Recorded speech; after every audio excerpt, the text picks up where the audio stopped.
start. So we'll start with applying the water onto our paper. So let us pick up clean water and apply it onto our paper and even go to water. That's what we need.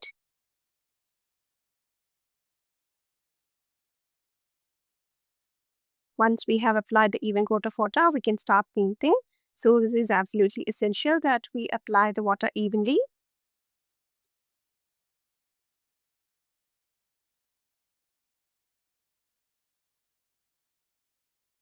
Applying the water is what needs the most patience when it comes to painting with watercolors.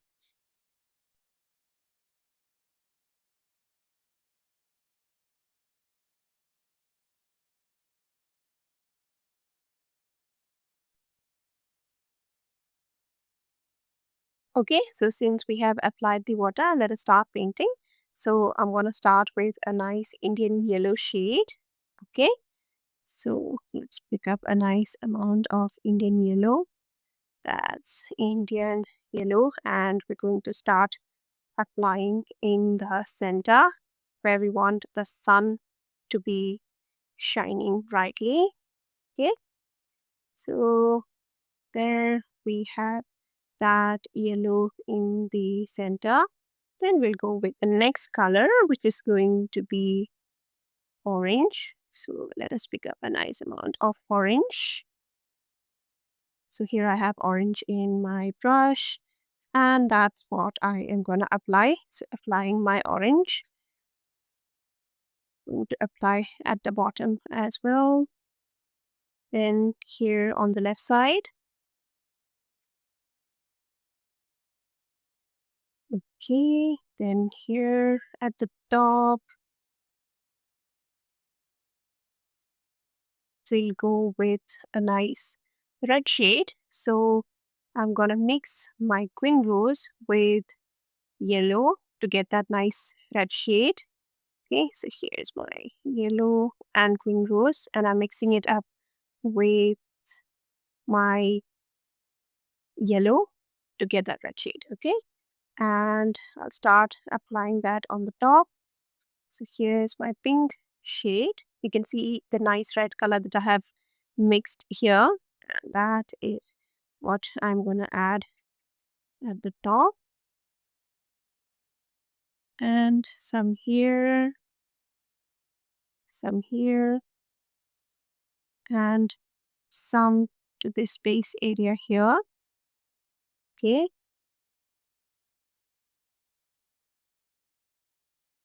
Okay, so let me just flatten this region out because it's forming hairs. So just want to get rid of the hairs and leave that nice yellow region there. Now we'll go back to adding our orange at the top. So I'm just going to reapply the water in some of these top regions.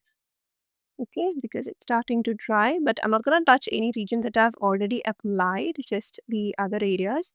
Okay, so here it's always the corners that dry faster, so that's why we have to reapply the water. Okay,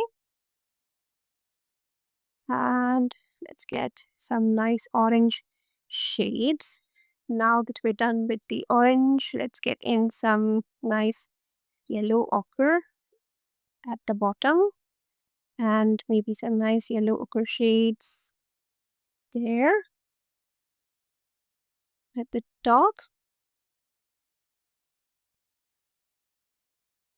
and some there, some nice yellow there. Oops, I picked up the wrong yellow. That's yellow ochre.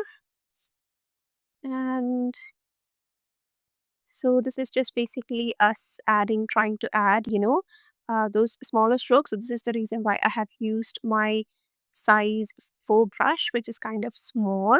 Okay. Okay.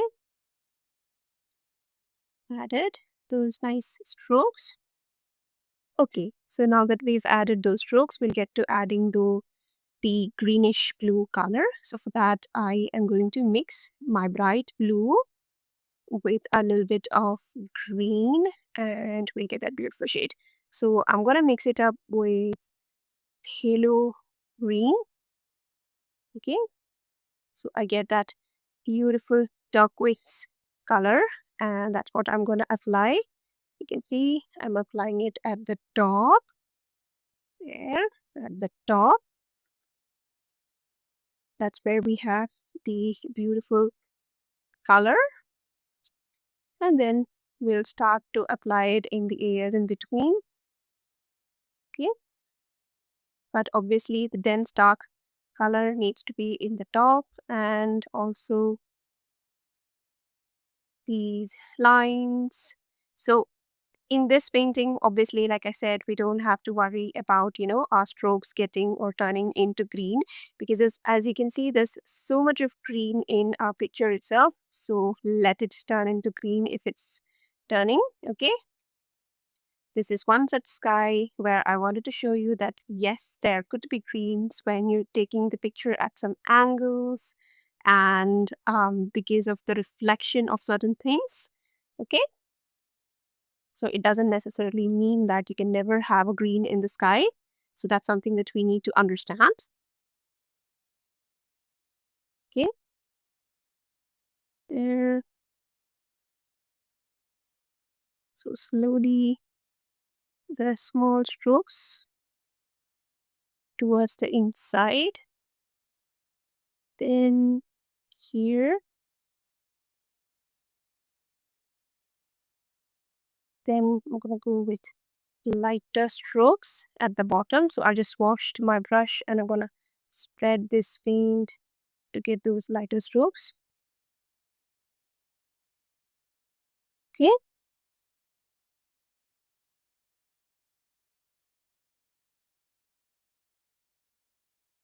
okay, there we have. So my red is almost gone. So I'm gonna go ahead and add some more red at the bottom. So let me mix up my red by mixing Queen Rose and Indian Yellow. And we'll add that at the left bottom side. Okay,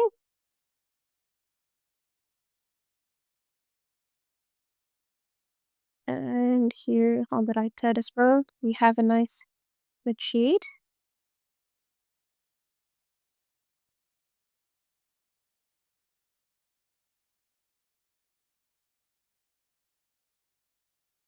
Now that that red is done, we need to quickly go ahead and start adding our clouds on the top. So for that, we're going to mix the violet shade. So let's mix that up. We're going to use our Queen Rose and a nice blue. So let us pick up ultramarine blue. So picking up ultramarine blue and mixing it up with the Queen Rose. You can see the nice beautiful purple shade that we have obtained. Okay, let's pick up more blue. There, we're not using the violet because we want the colors to separate, or the pigments to separate. So that's the reason. Okay, and we can mix a little bit of Payne's gray to that as well, so that we get a darker mixture. There. And now we have to make sure that our brush does not have a lot of water, so dab off the extra water from your brush. And now we'll start applying the clouds. Okay, so starting here, then lots at the bottom. Okay, and blending it into the sky. Either you can prepare the colors in advance, or you might have to mix it up in between. Okay, okay, there. Let's go ahead and start applying in these regions. Okay,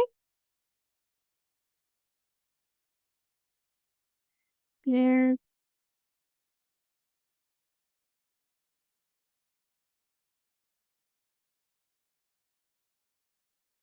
So let me take off all that extra water, which is very dangerous if we introduce it into our paper.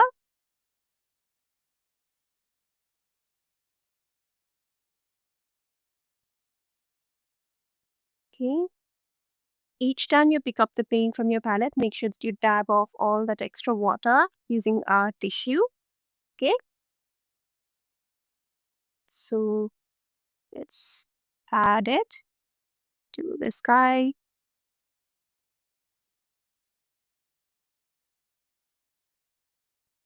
Okay.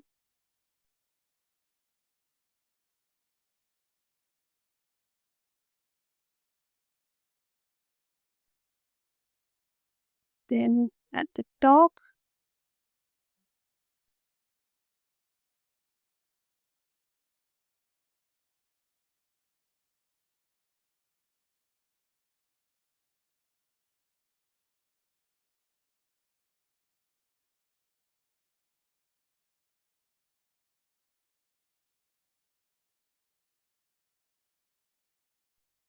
okay.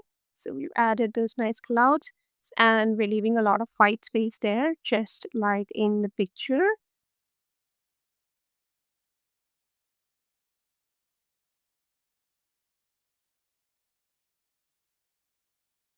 Okay, we've added that. Now the thing to do is we need to add some depth at the corner. So let me mix up that same color that we mixed. So that's bright blue, potato green, and then I'm going to mix it up with a darker blue to make it slightly darker. Okay, then let me absorb all the extra water and I'm just going to blend it towards the inside. Okay, see, and blend the color inside. Okay, there, and this corner as well.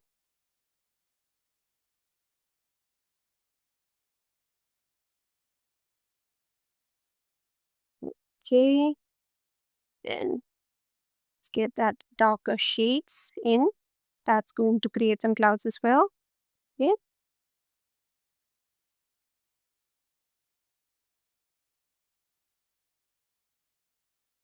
and some clouds with that color as well. Okay, so there's a lot of drama in this sky here.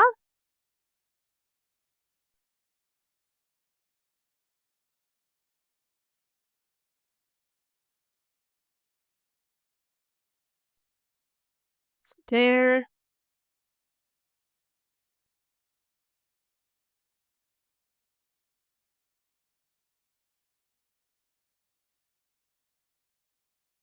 and some to this region here as well.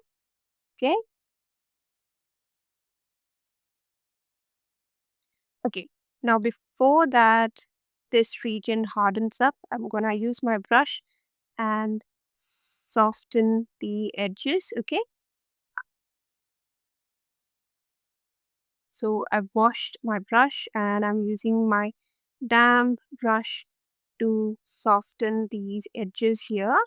Okay, my brush is just damp. As you can see, I've taken all of the extra water using my brush, and then now I'm just rubbing along, so that would just blend the colors without introducing any extra water. Okay,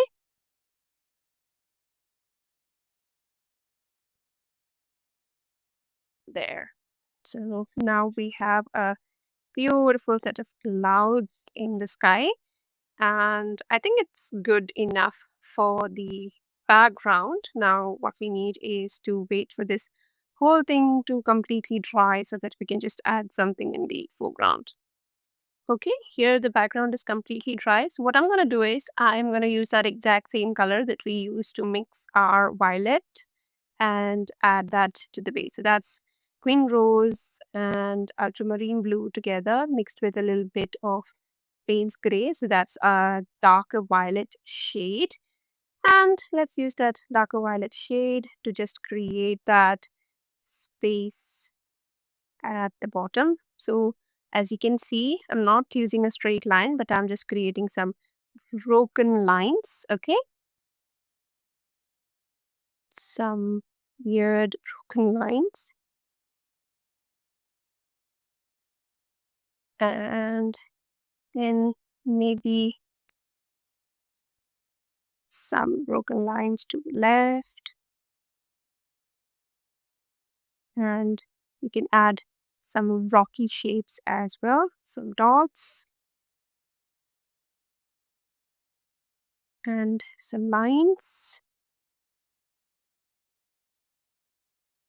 And again, some shapes, which would be some rocks in the water.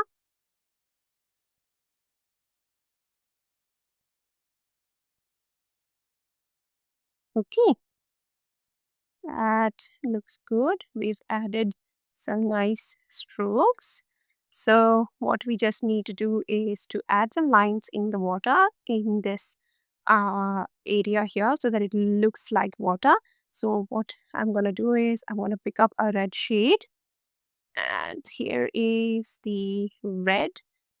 And now we need to use the absolute tip of the brush, okay, to create those red lines, okay. And they need to be very light as well, okay, and not in all the places, just in some areas. Let me show it to you up close, okay. So can you see the tiny red lines that I have added? Okay, and they need to be absolutely tiny. This is the reason why we are using a very small brush. So switch to a size 0 or size 3/0 brush if you want.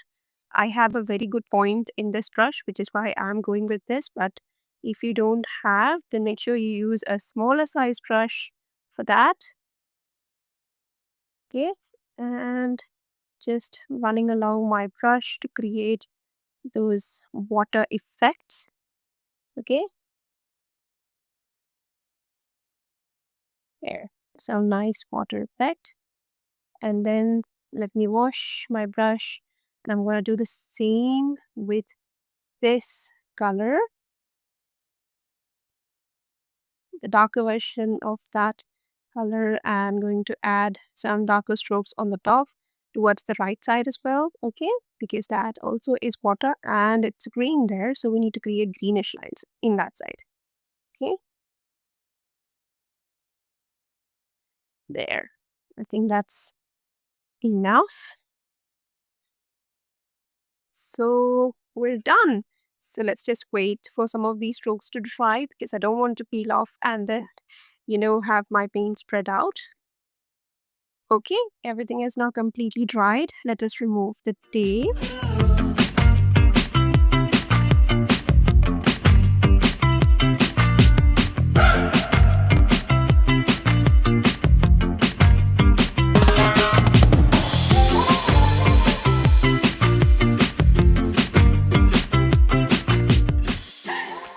And here is the final picture. I hope you like it.